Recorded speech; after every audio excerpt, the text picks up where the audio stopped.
Yeah, thank you all so much for allowing me to be here today to talk to you about acknowledgement. And then it's so fortuitous that on the program we have appreciation as well. It was the big word that came up with that because, what is acknowledgement anyway? This sharing of knowledge of each other and the world at large.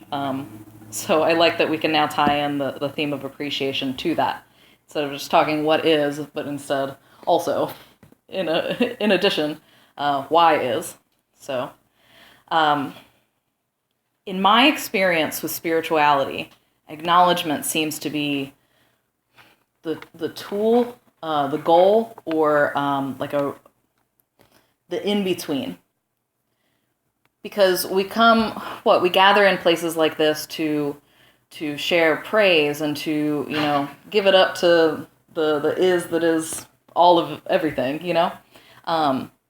And I find in my practices that it's not so much that whatever that is searching for our benevolence or our words of, bending down and sorrow and sin or, rebuking ourselves or anything, but really just seems to be calling out for just simple acknowledgement. Not even calling out so much as passively receiving it when we're ready to give. This idea that to be one with the Creator as we view it, or to have a personal relationship, is really just to acknowledge the existence of that wholeness to begin with. I have found this. My path to spirituality was a little different. I know I talked to you guys about this the first time a long time ago when I was here, but the fact that I was never trying to be a spiritual person. I was very strictly agnostic for most of my life, despite my friends' voracious attempts to save my soul over and over again. It was really through nature that I found my own spiritual path, and the trees really helped me out with that a lot. As a younger person dealing with emotional things, the first tool that I was taught was deep breathing exercises, and that has by far saved my life. And I try to share that with everybody that I meet, that deep breathing is really not only a way to help, lower your blood pressure, lower your anxieties, just really get more oxygen to your brain so you can just think and feel better. Not only that, is a way to slow your energetic being down to a level that you can better commune with everything that's around us all the time, be that the earth or the universe or anything in between. And so, hopefully as these talks go on, I'll get more comfortable sharing with y'all the ways in which I came to find my personal relationship with our Creator. But the trees honestly really helped me with that a lot. And when I was able to do deep breathing exercises, I found that I was able to hear the songs that the trees sing. And once I was able to appreciate and acknowledge that that was a real experience that I was having, to stop the self-talk of saying that's not real and devaluing my own internal experience with the world around me, once I was able to break through that barrier to say, okay, this is real enough for me to value this experience, to say, I acknowledge that you are singing this song and I appreciate it. Well, then the words that came through were really quite profound. And that even still took some time for me to work through the doubt that had been ingrained in me, to say that your internal experience, if not corroborated by a church or an organization, is not true. And so it took me years of listening and doubting before, and don't get me wrong, that was one of the main lessons, was please stop doing that. Please listen and believe, because what's the harm to believe that, the trees are singing a song, and that when you acknowledge their existence, they acknowledge you back. That when you meet a little critter on the ground, say a worm upon your path, and you acknowledge that being, that it is also acknowledging you. That is the beauty of the fullness of this experience on Earth, in the life that we're living, is that it's not just us humans walking around on this ball of dirt. It's this co-creative, co-experiential relationship that we're having with everything all the time. So my spiritual road really began when I was able to deep breathe enough to slow my body down enough to hear what the trees had to say. And the message a lot of the time was that it's not as hard as you think it has to be. It doesn't have to be this throwing yourself upon the ground and giving yourself over completely and admitting that you're a sinful, terrible creature. It's just acknowledging the life and the love that's all around you all the time. If we can just get in that state of acknowledging just a leaf on a tree and the magnificence that that is, we get so, I don't know, it's mundane. We get so used to it that we don't think about the fact that, like, a leaf on a tree is a miracle. They fall every year and they come back, and that whole tree started with a seed that was planted in the ground, and what jovial exuberance, like, blossomed out of that. And that is a living, breathing thing. That is a creature. They have done studies now where they've hooked trees up to a machine that they can, with their chemicals, make music with. And it, like, took years to, like, slowly but surely teach the tree how to use this machine. But it did, and it started making this beautiful music. So they hooked it up to other trees, and what happened was that they didn't have to teach the other trees. That tree that they initially taught the other trees how to use that machine. And there's videos on YouTube now of this chorus of trees that will sing unique, music, using this technology that we've given them. Just because we are on one, like, the way that I view it is we acknowledge that we are a skeleton in a meat suit, right? I think often about my skeleton, the fact that it's in here, going and moving it around.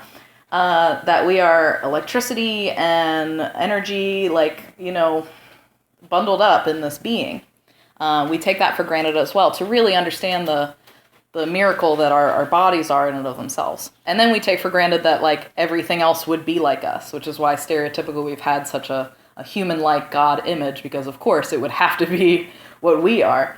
The idea that we are on a particular timeline wavelength because of the pulse of our blood through our hearts, because of the breaths that we take, we are just at a certain, like, speed of life, a certain vibration, if you will. That when we do deep breathing exercises, we can slow that heart rate down. We can slow ourselves down to get closer to where trees are. Because if you think about it, like, a day for us is 24 hours. But I think of it like a day for a tree is a year. They're awake during, the spring and the summer, and then during the winter and fall, they go to sleep. And then so it's a much slower thing. I've gotten from the trees a lot that they are more than willing to commune with anybody who will listen. The trick is you have to slow yourself down a little bit. It's almost when you look down at your feet and an ant runs by, he's probably on a much quicker time frame, and we probably look like we're in slow motion to them.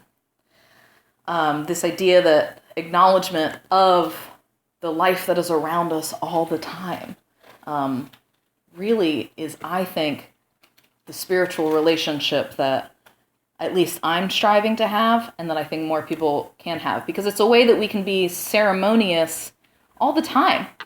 We don't have to come here of course, we come here on Sundays, and that's a beautiful thing. But that every breath and every moment gets to be ceremony if we are acknowledging and appreciating in the time.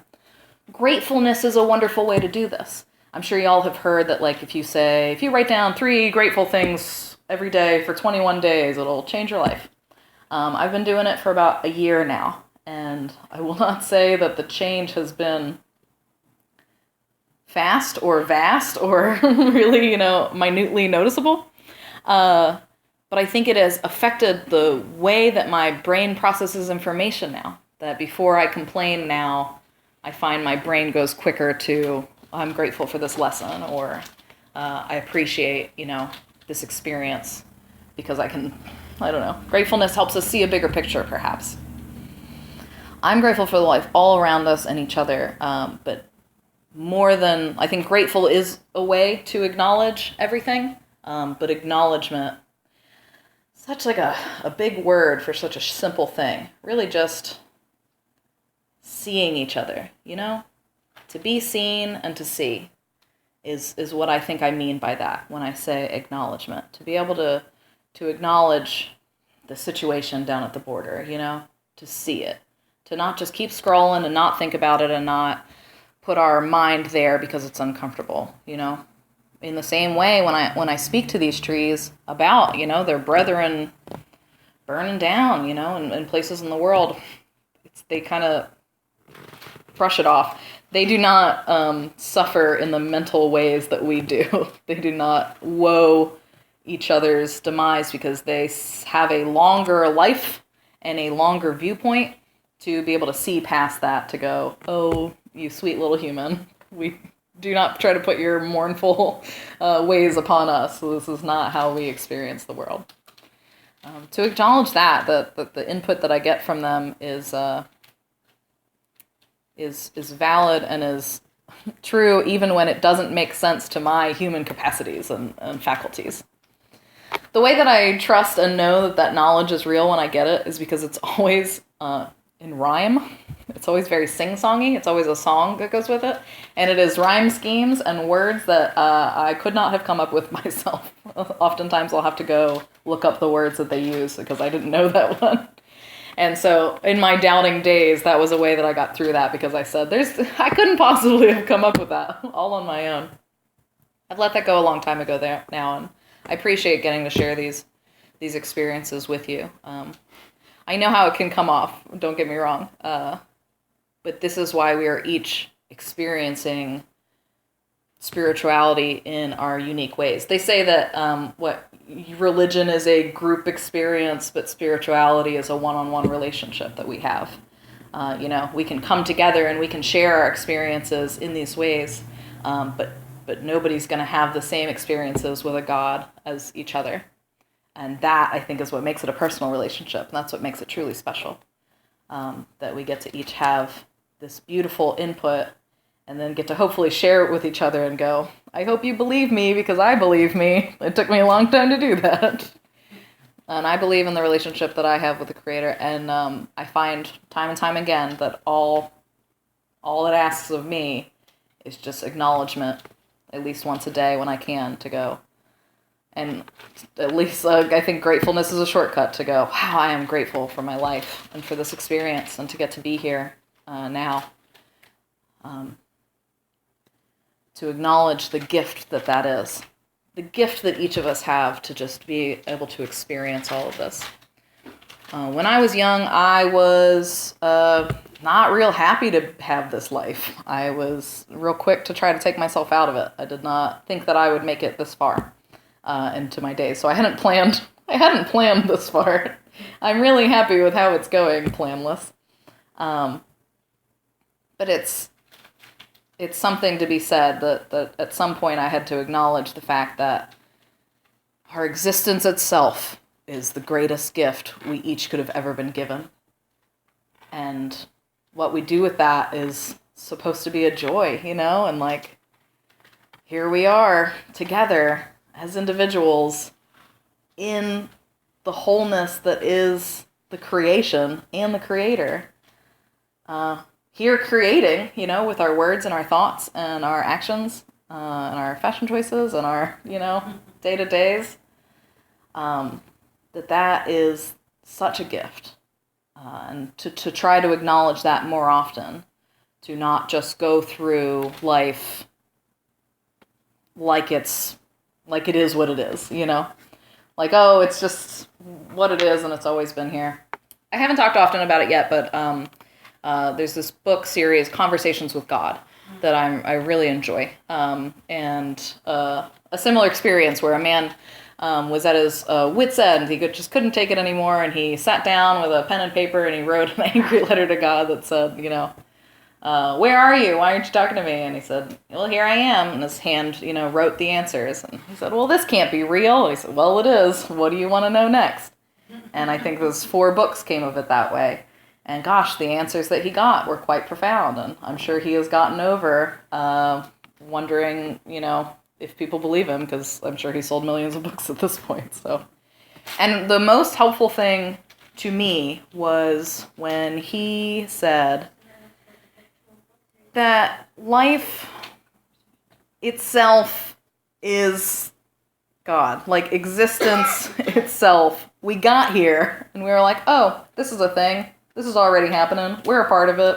All right, whatever. But it's like, but what a profound thing that was, that we just kind of glossed over in the beginning of human existence. That we just got here. We didn't have the mental faculties to think about the fact that all of a sudden we existed and had, come to be. That was the most precious gift of all. And that always made sense to me. Like, if life itself and everything not on Earth, but the whole universe, bigger than we understand it, is God, encapsulated, then that makes sense how it's omnipotent everywhere at once, all over the place. Can I interrupt your flow for a Sure. second? I just wanted to say that I've read the first book, Conversations with God, I think it is. Conversations with God. And as a person who basically considers herself to be an atheist, Sky, don't do that. I can say that I found the book to be profound, interesting, captivating even. I thought that it speaks to a lot of truths that are universal, whether you have a belief in any particular deity or not. Yes, I agree. Jordan, you know who wrote that book? Neil Donald Walsh. Neil Donald Walsh. Thank you. Let me go back and say that I did not take to that book real easily. Someone had that book and they said, you have to read this book. And at the time I had mixed feelings about a God. And so I said, no, I don't want to read this book. And he was persistent in a sweet and loving and caring way. And he'd come to me occasionally and go, really, I want you to read this book. I think that you'll really enjoy it. I said, I really have no interest in reading your God book. Thank you very much. One day he found me, I think I was in a field, like weeping. I just couldn't deal with, the existentialism of existence that day. And I was just crying in the grass. And he came and gently sat next to me and he said, will you please let me read you a chapter from this book? I said, fine, begrudgingly. And I will thank him a million times for that because it introduced me to some profound ideas that really helped shape my idea of how creation can be outside of our linear trying to think about it. Like, it always made sense to me. I think that's why I chose agnostic for a lot of my life because, my mother was Catholic and my father was Jewish, and they said, we're just going to let you pick whatever you want. And I said, then I choose nothing. Because it occurred to me at some point that if there is a creator, then it would not be comprehensible to our organ brains. That, like, of course, if there was an all-encompassing being, we would not be able to comprehend it, like, to its full extent, I think that's why acknowledgement to me is so important, to be able to thank and see and witness the parts of it that we do get to play with or, dance with, as it were. That in my mind, in my spiritual journey, it's that we all chose to come here just to experience. I used to think that there was some greater purpose, like, oh, well, what am I here to do? And the trees and the bugs and the beings that I speak with endlessly say, you're here to be. And I said, no, but okay, I get that. But what am I supposed to be doing? I said, being is a doing. Doing is not a being. And time and time again, I said, yeah, but come on, what's my purpose? To be is enough. And that was, I think, a really hard one for me. I find that we all deal with this idea of enoughness. We never feel like we are enough or doing enough. And I think that has been ingrained in us by the system that we live under. But that is not the spiritual way. The spiritual way is that your existence is valid and more than enough. That you living and breathing and occasionally smiling and finding joy in the experience is what we came here to do. And that is enough in and of itself. We have added all this extra stuff on top of it to be what it is to be a person. But at the end of the day, to be a person is just to exist. And I guess to, eat and drink, you gotta do those things, but to survive. But we've been surviving for a long time. But we picked our heads up off the ground eons ago. When do we get to thrive? I think that is what our destiny is on a larger scale. But in my experience, all large truths are paradoxical. Like the things like you got to give to receive. And, if you One love, you gotta let it go, and like these sort of paradoxical things. Every time intuition has come to me, it has been this great paradox that I can't wrap my head around until years later, and I go, oh, of course. But that was definitely one of them, that like being is doing, and that is it. That like, and that's enough. And that's how we thrive. Once we can get past this having to take action to do it and having to like, beat our feet to the ground to make that happen, I think it's more a surrendering and a settling into that we've always had it all along. We've always had the ability to just be and thereby be happy. And then I think the river of life will just float your boat exactly where you were meant to be. I have a short story about how that happened to me recently. I was looking for a day job. I work nights, and I said, I could use some extra income. Let me find a day job. And I applied a lot of different places and got disheartened when nobody called me back. In the meantime, I got a puppy. I just couldn't take it anymore. I just have always wanted one, and one found me, and I said, okay. And somebody said, well, now you certainly can't get a day job. You've just thrown a wrench in your own thing. And I said, I trust that however it's supposed to happen, it's going to work out. Even though in the moment, it was hard to trust that. It's a constant reminding. It's not that I'm like all the time going, I trust the universe and I understand. It is all the time me going, freaking out, and then going, wait, I'm okay, and I'm grateful, and I'm being, and I'm fine. And making that a better habit instead of the worry and the doubt, which I got so good at. So someone sends me a message weeks later, once I've forgotten about it and let it go completely. Somebody says, hey, do you want to come run our pottery studio? As a afterthought, I've always wanted to run a pottery studio. It's been like, I have tried to get that job several times. And even in Beckley, I applied once, and I was like, if this was just a mom and pop version of this, I would love this job so much. So we have this little mom and pop shop. You want to come run it? What's up? I have to interject. You folks mostly don't know, but she's a fabulous sculptor. Oh, yeah. I was known for some time as the octopus lady because I made little octopuses out of clay. If you would ever like a clay animal, I would be happy to oblige. I would like to make one for you. Yeah, that was my full-time job for a little bit. That was quite a journey and a trip. And even that was a trusting thing. I made an octopus, and somebody said, you should keep making these. Because I had little success making a wide variety of things back in the day. And so I said, okay. And then I went to Culture Fest, which is this upcoming weekend. I highly recommend it. My first time at Culture Fest, I vended.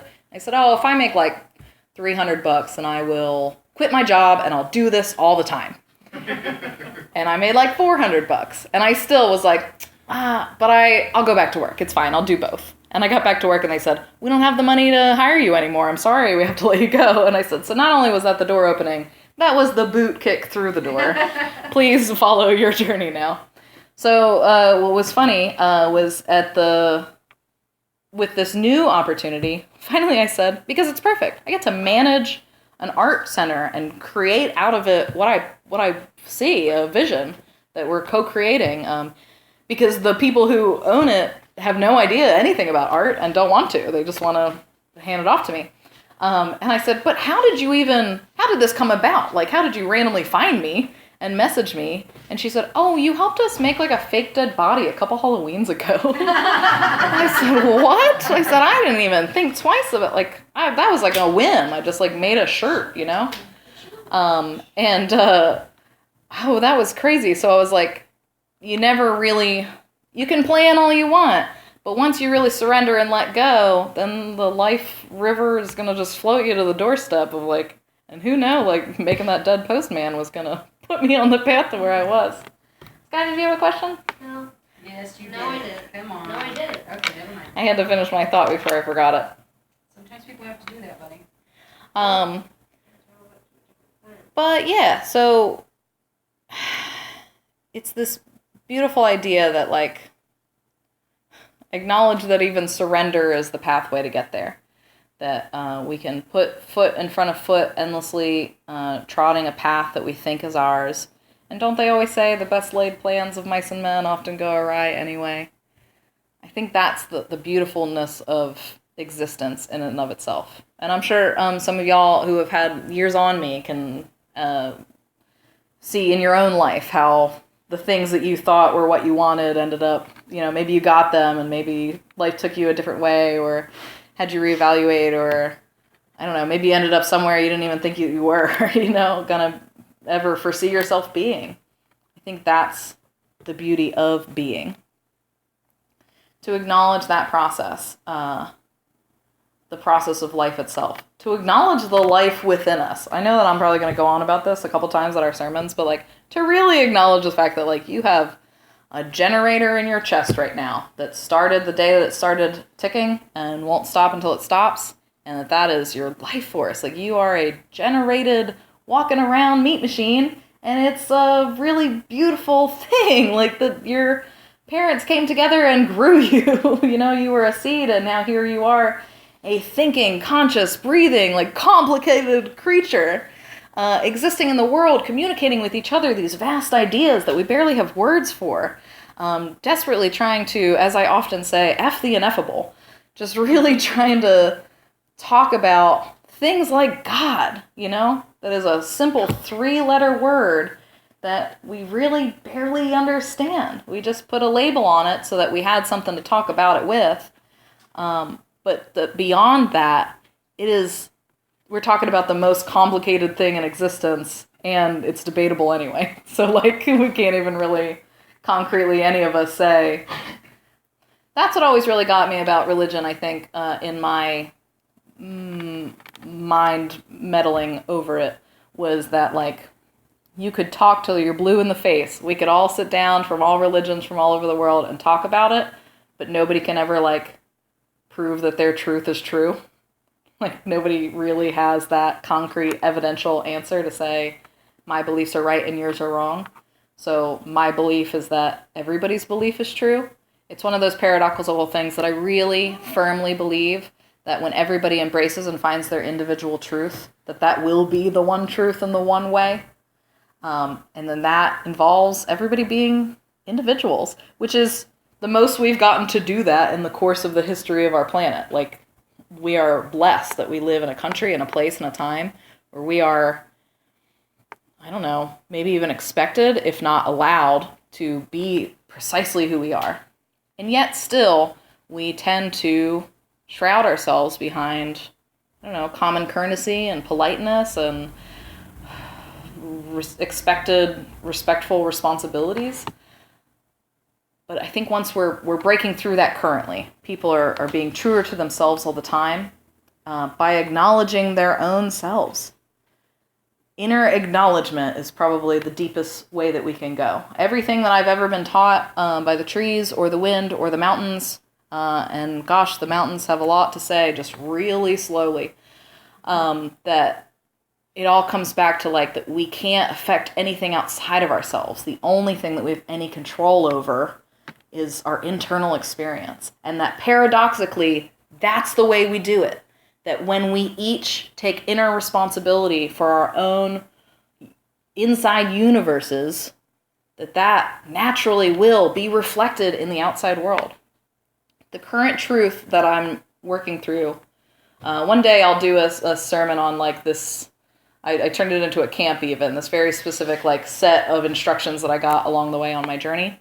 The last one that I'm working on still now, I've been like 2 years into this, is acceptance. This idea of acceptance. The intuition that I got really clearly from a birch tree was, you must accept the way the world is without trying to change it. And I scoffed and I sat right down and I said, phooey, I want to change the world and I want to be a part of that.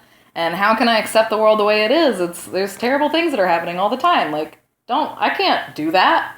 Well, I guess that's why I'm 2 years in and I'm still working through it slowly but surely. Accept the way the world is without trying to change it.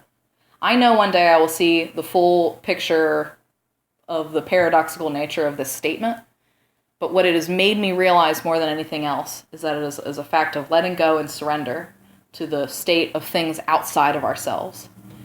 That the only thing that we can really effectively change is our internal experience, and by golly, I trust that is the path. That everybody finding their individual path, all those roads will merge one day and we will walk hand in hand into a brighter tomorrow. But only when we acknowledge ourselves for the full pieces of creation and creator that we are, to really acknowledge and appreciate the fragments of a crystal that is something far larger than any of us get to really comprehend. Until we really acknowledge the magic and the I don't know, like the breathtaking, I need to find better words to bring to you all about like the immensity of how baffling it is that all of us are here and that we're together and that we are different and the same and experiencing this together and alone.